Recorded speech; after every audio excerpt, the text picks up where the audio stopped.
Hi, I'm Colonel Mike Hopkins, United States Air Force and NASA astronaut. I will be the commander on NASA and SpaceX's Crew 1 mission to the International Space Station. Yeah, so we are part of the Crew 1 mission, and that means we are going up on the Crew Dragon, the SpaceX Crew Dragon vehicle, going to launch to the International Space Station and spend a full long-duration mission up there. That we're following the DM2 mission, which just recently landed, and one of the things that has to happen before we can go up is we have to actually look at the data from their mission. Bob and Doug did a test mission, and so that's really where they're verifying that the requirements of the vehicle are met. And then when we go up, we're actually going to put it through its operational paces. We're going to have a full crew of 4 instead of just 2. We're going to stay up for a long duration, so that means 6 to 7 months versus the 3 to 4 months that Bob stayed up. So that's basically, in a nutshell, what we're going to be doing. It's a standard ISS mission, except we just happen to be flying on a brand new vehicle. So my role on the Crew Dragon itself, as part of Crew 1, is the commander of the vehicle. And so essentially from all of this training that we've been going through, launch, rendezvous, docking with the space station, I'm the commander of that particular vehicle. When we get on space station, I just become another member of the ISS crew. And at that point, I'll be doing all of the standard roles that you would expect any crew member that's on ISS to perform, whether it be maintenance, whether it be science, whether it be doing spacewalks or robotics operations or anything of that nature. While I'm there, though, the whole time I am still responsible for the Crew 1 vehicle and making sure that it's always ready to bring us home if we have to. And then at the end of our mission, our stay on ISS, I'll command the vehicle and bring us back home and land, and then at that point it's all done. Well, actually it's not all done. Believe it or not, once you get back from the mission, you have a long post-flight period. You've got to go through, again, some additional experiments, testing, collection of data on you, a lot of reviews, a lot of debriefs on how the vehicle performs. So really when we land, the mission isn't actually over. We actually spend another about 6 months or so going through the post-flight period. Sitting on the launch pad is definitely a moment that you're always thinking about, right? That's one of the more critical phases of the flight, as you can imagine. And so you're very focused in, right? It can be a very emotional time because you're getting ready. You're sitting on top of a rocket that's got hundreds of thousands of pounds of fuel on it. That's getting ready to launch you into space. And so as you can imagine, that can be very emotional. But at the same time, you have a job to do and you've got procedures to follow. And so you get very focused in on that to make sure you're monitoring all of the systems and making sure everything is going the way the plan has been laid out. And so, when that launch, that moment is probably one of those that you think about a lot. Because it's hard, believe it or not, and I've been to space, but it's hard to imagine yourself up in low Earth orbit, up floating, and so I think what I can get my head around right now is the launch phase, right? Knowing that that's going to happen, and then once you get on orbit, you're kind of pinching yourself because it's hard to believe that you're finally there. So this is so every vehicle typically has a patch made that represents that crew, that represents that vehicle. And so this is our Crew 1 patch. And so this is for the NASA SpaceX Crew Dragon vehicle. And you'll notice a lot of times you'll have names of the crew members that are on this on the patch, but we elected not to have our names on it, and part of that is because it's not just about the astronauts that are on board, but it's about the entire team at NASA and SpaceX that it's taken to launch this Crew 1 vehicle. The other thing I'd like to point out on, and it's kind of hard to see, and I'm not sure if you'll be able to see it in the camera view, but along the bottom there are the symbols for all of the previous U.S. launch vehicles. So Mercury, Gemini, Apollo, Space Shuttle, and that's flowing into the SpaceX NASA Crew Dragon, and then all of that going up to the International Space Station. So very excited about our patch, the Crew 1 patch, and it was a lot of fun to help design it, and it's even more fun now to be able to wear it.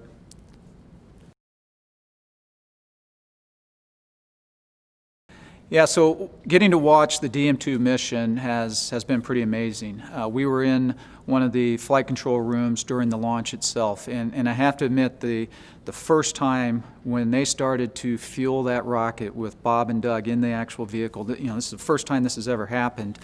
And that was a little bit surreal. And after so many months and years of working on this vehicle, to actually be in that moment where you were getting ready to launch them into space was kind of exciting. It was very exciting, actually. And so you definitely had a bunch of goosebumps as you're watching that all take place. And then, they get to the International Space Station, and the docking and everything goes so smoothly, which is very exciting to see that what you have planned actually transpires that way.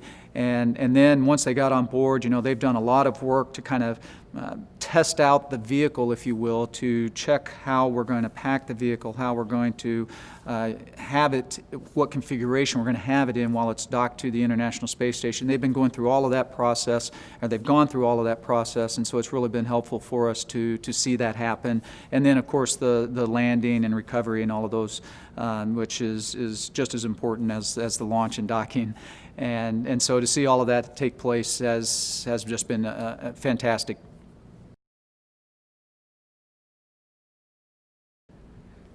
Wow, how do you mentally prepare for a space flight? I think you just try and keep it all in perspective.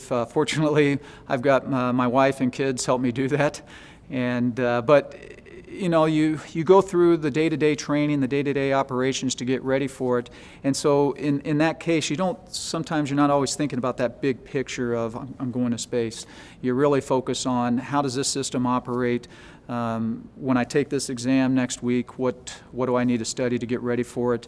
And so you get kind of caught in the moment of that particular system or that particular training that you're going through. And so from a mental preparation, you don't necessarily have to think about it right away, right? You've got time.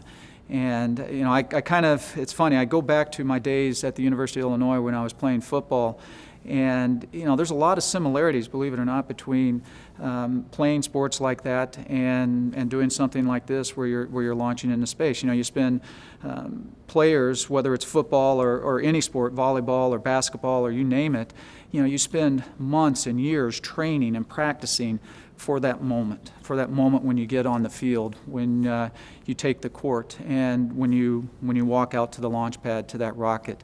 And so there's a lot of similarities between those events, and so that mental preparation, if you will, that I went through during my days on the football field, I find that applies now as I'm getting ready for spaceflight. I guess for me, the dream of becoming an astronaut goes back to the early days of the space shuttle program. I was in high school, and so at that time, they used to show the launches and the missions live in the schools, and you could go into the gymnasium, and they'd have a TV up there, and you could watch it all take place. And so that's when I really started thinking about becoming an astronaut. And it's funny. I mean, a lot of times people think of the dream of being an astronaut as something that a kid would have. And I remember when my wife and I first started dating at the University of Illinois, and I told her that I wanted to be an astronaut, she laughed at me and kind of said, "Are you serious?" But at the same time, she stuck with me throughout the years, and as I went through multiple applications to try and become an astronaut, and after 13 years of trying, and to have that dream come true is pretty amazing. I think the amazing thing about once you become an astronaut is you realize that there's a lot of people that would make amazing astronauts, that would be fantastic astronauts. It just so happens that I was in the right place at the right time, answered the questions in the right way during the interview, whatever it was. But quite frankly, I think I got lucky. But what does it take to be an astronaut? Well, it certainly is going to take a lot of hard work. It's going to take a lot of dedication, and it's going to take a lot of passion, right? I mean, one of the things that we always talk to people about that are interested in being an astronaut, and a lot of times you'll get that question about, what should I do? What should I study? What kind of job should I get to become an astronaut? And the most important thing is you got to be passionate about whatever it is you do, because if you're passionate about that, it's going to come through, and we're going to see that, and we know you're going to bring that same type of passion to the astronaut corps. And so I think that's a big part of it, is do what you love, and if the astronaut, if becoming an astronaut works out, then all the better. So believe it or not, I've been at NASA now for almost 11 years. And so, of course, your first job when you come in is you're an astronaut candidate, which means you're just going through the basic training program. You're learning how to be an astronaut. Then I was very fortunate, and I got signed right away, so I was now an assigned crew member, which meant I went through the training flow for an actual mission to the International Space Station. Once I got back from the International Space Station, I've had a variety of roles within the office. One of the primary one has been as a capsule communicator, the Capcom. And so I've been the Capcom for just standard day-to-day ISS operations. I've been the lead Capcom for spacewalks. I've been the lead Capcom for the commercial crew program. And so that's been a really interesting job, because as we've been developing and bringing these new vehicles to operations, you've got to be a part of that whole process, the procedures, how are we going to communicate with the crews, and what's the right information to give the crews through all phases of flight. And so serving as a Capcom within the office has definitely been a highlight, because you're right there. I mean, it's really almost one of the next best things to being in space, is because you're right involved in all of the operations. So I got to walk through the moment of getting the call of being assigned. I have to go back in time a little bit, and that is getting the call that you've been selected. So let's start there. And so when you go through the interview process for becoming an astronaut, at the time anyway, you knew you were going to get, if you got an interview, you knew you were going to get a call.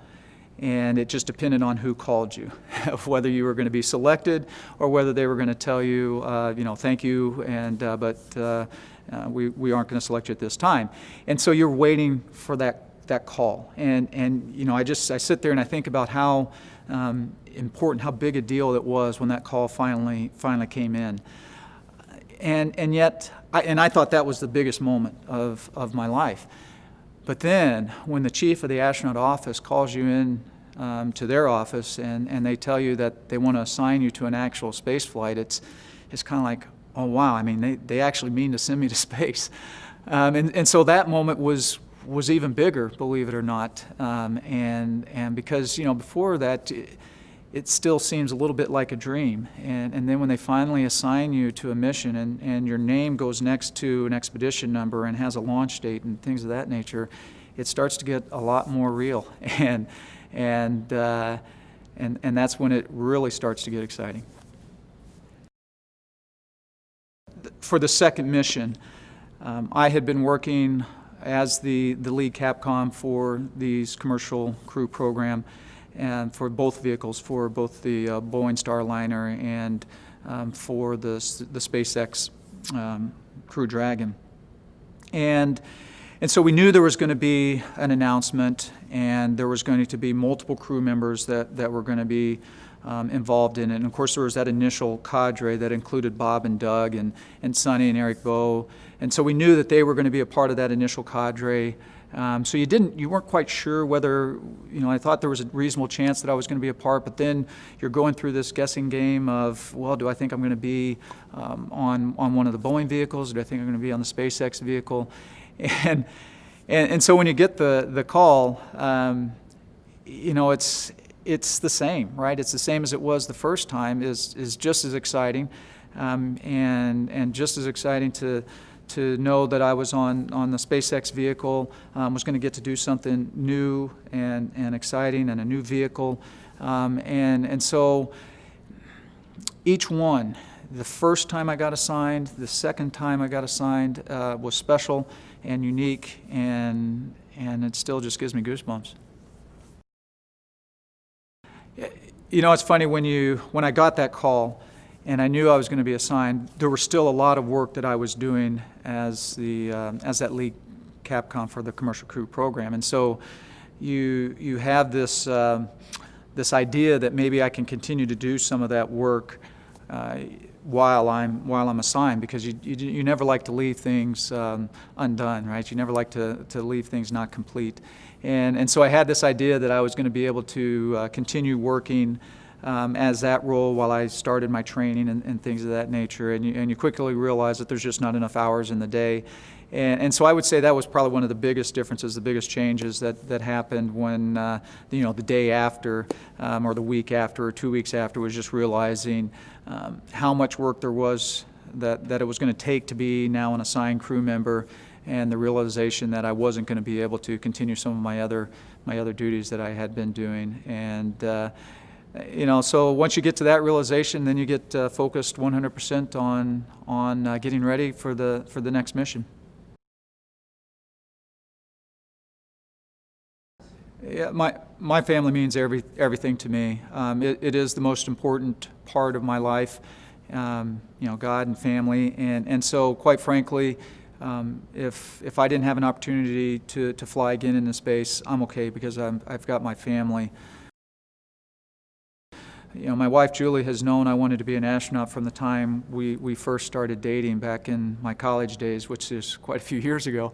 But she's been a part of it from almost the beginning, and so getting to share this journey with her and also our kids has made it extra special, right? It's the icing on top of the cake, and so without family, it just wouldn't be as meaningful. Yeah, one of the things that's different is my sons are older, and so the first time I launched, they were in, I guess, high school and junior high. And so it was pretty easy at that point. They're still living in the house. And so when they traveled over to Russia and then on to Kazakhstan for the launch, they're doing it as a family and all together. And from a logistics standpoint, it was pretty simple.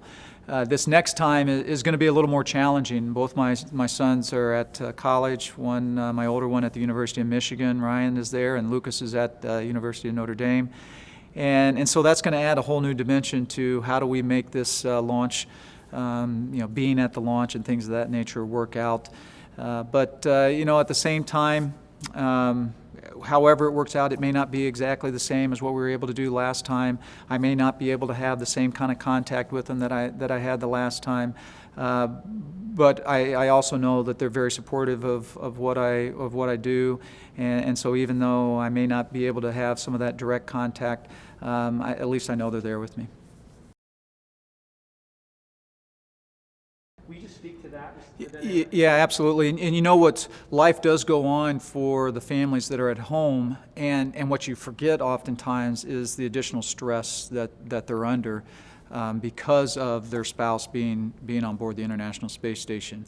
And just to kind of give you a sense of what I mean by that, and kind of the understanding of what that stress can be like, when we are launching and landing, we have opportunities for the family, like for the landing, the families can be in mission control and viewing that, and we always have an astronaut that is there with them, just to kind of explain what's going on.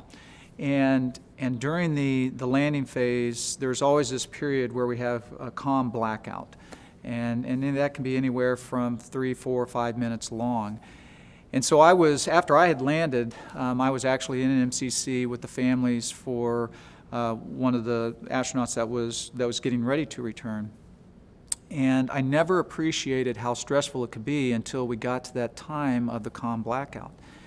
And you're sitting there with the families, and you just you can sense it, you can feel it, because there's this period where you've been hearing the comm coming between the crew and mission control, and then all of a sudden there's this silence, and you don't know if everything is all right, and you can't say everything is all right because you don't know, and you're just waiting until that comm comes back. And there's this moment in time where mission control will start calling in the blind. We call it calling in the blind. And so they'll start calling the capsule, just waiting for a response, and then there's no response. and I just can't, it's so hard to describe what it is like for the families to have to sit there and wait through those moments until they hear their loved ones again on the space-to-ground comms.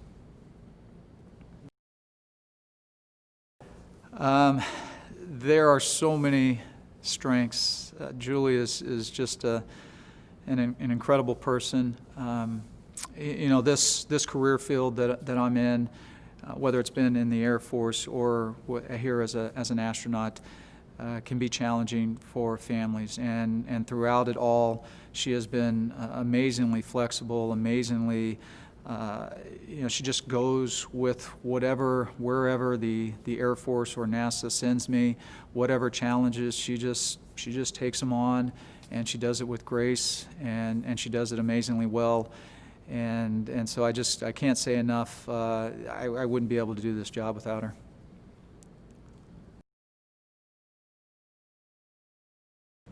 So ever since we were assigned as the Crew One, we've been going out to SpaceX at their headquarters in Hawthorne and working with them from a training standpoint as well as from a development and verification and testing standpoint. And so it's been an amazing relationship. They bring a lot to the table. NASA brings a lot to the table. We've got a ton of experience in human spaceflight. They are very innovative. They think about things in a different way. And so when you bring those strengths together, a lot of their innovation and a lot of our experience with the human spaceflight, and you bring those together, it's been an amazing team, and we've seen the results of that with the DM2 mission. Yeah, the partnership that we have right now with SpaceX, with Boeing, it's pretty powerful, again, because it brings the talents of those companies with the talents of NASA, and it enables us to continue having access to low Earth orbit, human access to low Earth orbit, and at the same time it's allowing NASA to further its reach, to look beyond low Earth orbit and really be able to focus on going back to the moon, focus on going to Mars. And that really would be much, much, much more difficult if we didn't have these unique partnerships, unique relationships like we do with SpaceX. It is interesting. I mean, it is a contractual relationship, right? I mean, NASA has gone out and we have signed a contract with SpaceX to take astronauts to the International Space Station. And so there's that piece of the relationship that I mean, it's just reality. And so you can't ever forget that piece, but at the same time, when you're out there on a day-to-day basis and you're interacting with their engineers and you're interacting with their trainers and you're interacting with the people that are actually building the rockets and building the capsule itself, now you get to kind of go beyond the contractual piece and you really get to establish the relationships, the personal relationships. And that's been extremely powerful. I mean, one of the things that I've really enjoyed about this relationship with SpaceX or working with SpaceX is, we get to go on the floor and we get to meet the guy that's building or that is welding together your spacecraft. And I think that's good for both of us, right? Because we get to meet him, we get to see the work that he's doing and understand how critical that work is for our safety and for the success of the mission. He gets to meet us, and we get to share thoughts and stories and all of that. And so just that personal connection has been such I think a powerful thing for this program, and it's really paid huge dividends. So again, I think that the relationship between NASA and our commercial providers is going to stay strong. I think it's going to continue to be successful. But what's really going to be interesting is when they start to branch out and start taking folks into space that aren't NASA astronauts. And I think that's really where, so you're going to have two things that are going to happen, right? NASA is going to start launching missions to the moon as part of the Artemis program, and it'll be very interesting to see if some of these commercial providers start launching let's say, civilian astronauts, if you will, into low Earth orbits as a byproduct of this programs that we've had with NASA. And so I think that's going to be a very exciting time when SpaceX launches their first commercial astronaut.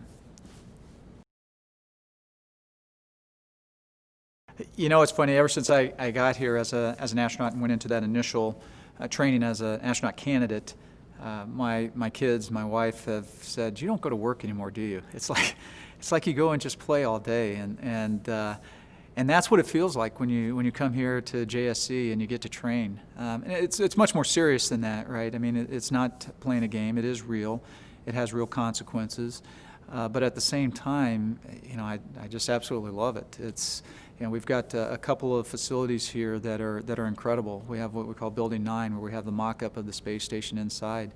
And so we do a lot of our training for spaceflight in there, where you get to, you know, see the actual layout, the real dimensions of what it's like inside the space station, what the hardware is actually like.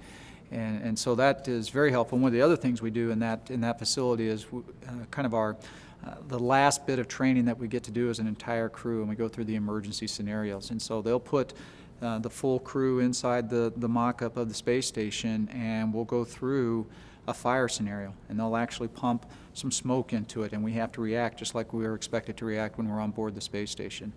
And so it's the training here is very realistic. You know, obviously we can't get rid of gravity. Even when we do things like practice our spacewalks in the neutral buoyancy laboratory, the NBL, you still have the effects of gravity, but we do as good a job as you can. And quite frankly, based on my first space flight, we do an amazing job actually of simulating what it's really like up in space. Yeah, the VR capabilities are just getting better and better and better. And it's not just, yeah, it is the VR. So we've got a dome where we're actually able to practice robotic operations. And so it's like we're looking outside the cupola, the big window that's on the bottom of the space station, and we're operating the robotic arm as we're capturing one of our supply vehicles that comes up. And it's, I mean, it's amazing. It's very realistic, if you will. We also have an opportunity in a VR, we call it a VR lab, and we put on the goggles, and now we're out on a spacewalk. And now you can simulate things like what happens if we are to actually come off of station. We don't really have a way of practicing that in the NBL. We certainly don't want to practice it up in space when you're out on a real spacewalk.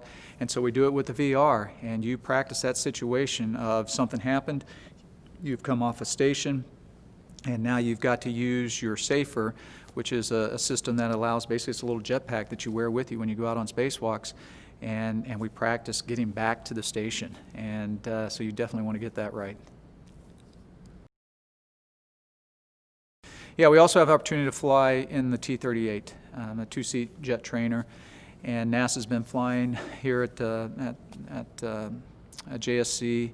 We've been flying those jets for a lot of years now, and it's the one thing that we get to train in that's real, right? Where the consequences are real. When we're in a simulator, if we mess up, if we don't make the right decisions, we just reset the simulator and we try it again. In the T-38, you have to be on your game, and so it is kind of interesting when you do head out to Ellington Field, where we fly the T-38s out of.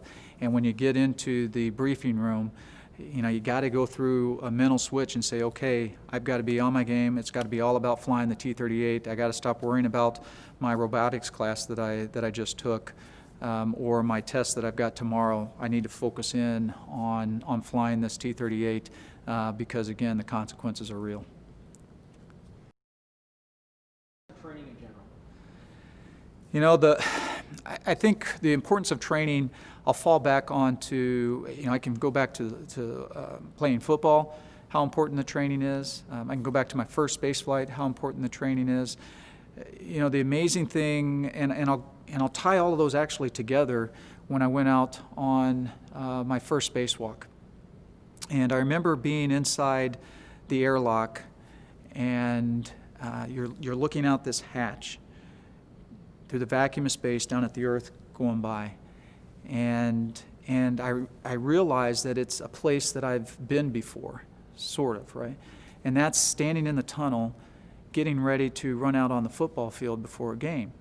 And it's this moment where you're crossing this threshold. You're going from this safe environment into this environment where you're laying it all out on the line.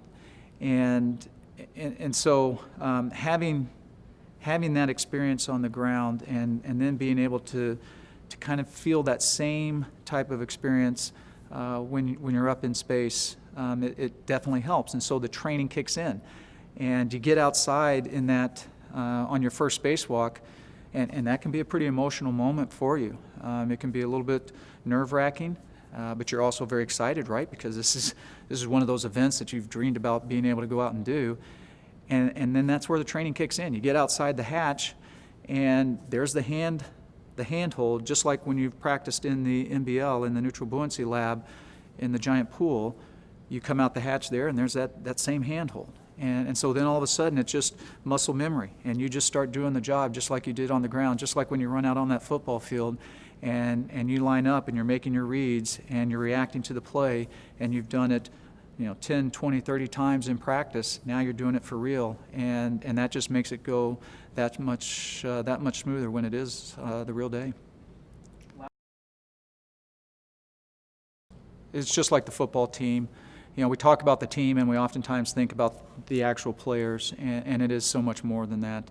It's the coaching staff, it's the training staff, it's the doctors, it's the folks that take care of the stadium.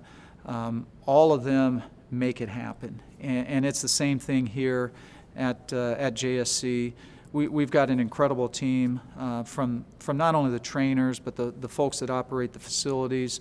The folks that, when we talk about the VR lab, they've created that, and they take a lot of pride in what they've done and realizing that they are contributing to human spaceflight. And so just across the board, it is, oftentimes it's the astronauts that, that you see.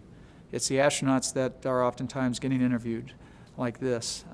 But it's really the hundreds and thousands of people that are around you that make it happen, and we couldn't do our job without them.